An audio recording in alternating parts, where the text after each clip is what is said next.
айтишник, программист, программалоо. Бул сөздөрдү сен көп эле уксаң керек. Барыбыз эле айтишник десе код жазган. Башкача айтканда сайт, колдонмо жасаган адам деп билебиз. Бирок IT дүйнөсү укмуштуу экенин, а программалоо анын бир гана бөлүгү. Анан калса, программалоо түшүнүгү өзү да абдан кенен. Анда сөз башынан болсун. Биздин бул сабак фронтенд жана бэкенд иштеп чыгуучу деген кесиптер жөнүндө болот. Эгер жөнөкөй сөз менен түшүндүрсөм, фронтенд иштеп чыгуучу сайттын бетин жасайт. Бэкенд иштеп чыгуучу болсо, анын мээсине жооп берет. Эки адистен веб иштеп чыгуучулар болуп саналат.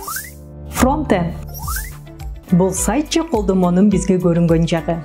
Башкача айтканда, интерфейси. Колдонуучу сайтка кирип, анда кандайдыр бир карым-катнаш аракеттерди жасаганы.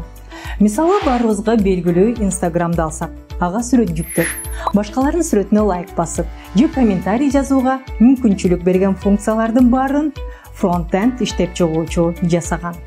Бул англис тилиндеги front деген сөздөн келип чыккан. Башкача айтканда, көрүнгөн жагы, фасады. Фронтенд иштеп чыгуучу өздөштүрө турган негизги тилдер HTML, CSS жана JavaScript.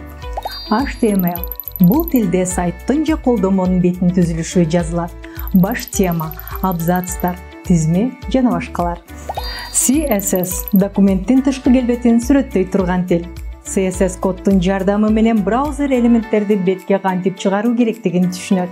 CSS түстөрдү берип, ариптерди аныктап, сайттын же колдонмонун ар кыл блоктору кандай жайгашаарын аныктайт. Фронтенд иштеп чыгуучунун негизги тили бул JavaScript. Анын жардамы менен веб баракча толук кандуу ишке кирет. Анын негизги милдети колдонуучунун кыймыл-аракетине жооп берүү. Башкача айтканда, сен Инстаграмга сүрөт жүктөп, Фейсбукта комментарий жазып, же лалафого жарыя берип жаткан функциялардын баары JavaScript тилинде жазылган. JavaScripттен башка дагы PHP, SQL, Java сыяктуу көптөгөн тилдер бар. Бирок эң эле таанымалы JavaScript. Фронтенд иштеп чыгуучунун ишинин жыйынтыгын бэкенд иштеп чыгуучунун аракетисиз көрө албайбыз. Бэкенд иштеп чыгуучу сайттын логикалык иштөөсүн жазат. Бирок анын ишинин жыйынтыгы биздин компьютер же телефондун бетинен көрүнбөйт. Мисалы, сен интернет желесинен бир нерсе издеп жатасың. Керектүү сөздү издөө терезесине жазып, Enter'ди басарың менен фронтендтин иши бүтүп, бэкендтин иши башталат.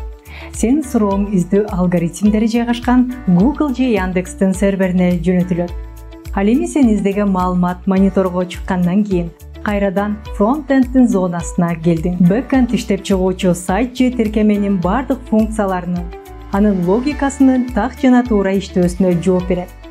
Кыскасы, бэкенд иштеп чыгуучу сайттын мээсин жасайт. Бэкенд иштеп чыгуучулар арасында кеңири тараган тилдер Ruby, PHP, Python, Java. Тил жасала турган IT продуктка жараша тандалат. Бэкенд иштеп чыгуу бул так илимдерге көбүрөөк таянган кесип. Анан калса, бэкенд адистен талап кылынган жөндөмдөрдүн тизмеси дагы фронтенд адистигине караганда кыйла кенен. Бирок ошол эле маалда бэкенд иштеп чыгуучу керек болгон куралдар, башкача айтканда билимдер фронтенд адистигиндей болуп тез өзгөрбөйт. Эгер сени бул кесиптер кызыктырып калган болсо, анда логикалык жана аналитикалык ой жүгүртүү, жоопкерчилик, тактык, командада иштей билүүңдү, жөндөмдөрдү өнүктүрүшүң керек. Анан албетте англис тилин билүү зарыл. Айтылгандай эле, фронтенд жана бэкенд иштеп чыгуучулардын кызматтары так бөлүнгөн. Бирок айрым шарттарда программистке эки тарапта тең иштөөгө туура келет. Фронтенд жана бэкендти бирдей алып жүргөн программисттер дагы көп кездешет. Иштеп чыгуунун эки түрү тең техникалык дагы, чыгармачыл дагы компоненттерди талап кылат. Биз үчүн айтишник бул жанын кыйнабай эле долларлап акча тапкан киши. Бирок бул чоң жаңылыштык. Жакшы, мыкты программист болуш үчүн талыкпай окуп, үйрөнүү керек. Анан калса, программалоонун тилдери улам жаңырып, тренддер такай өзгөрүп турат. Андыктан билимдерди дагы такай жаңылап туруу зарыл. Бирок корко турган эч нерсе жок. Айылдан эле чыккан далай кыргызстандык кыз-жигиттер дүйнөлүк IT гиганттарда ийгиликтүү иштеген мисалдар көп.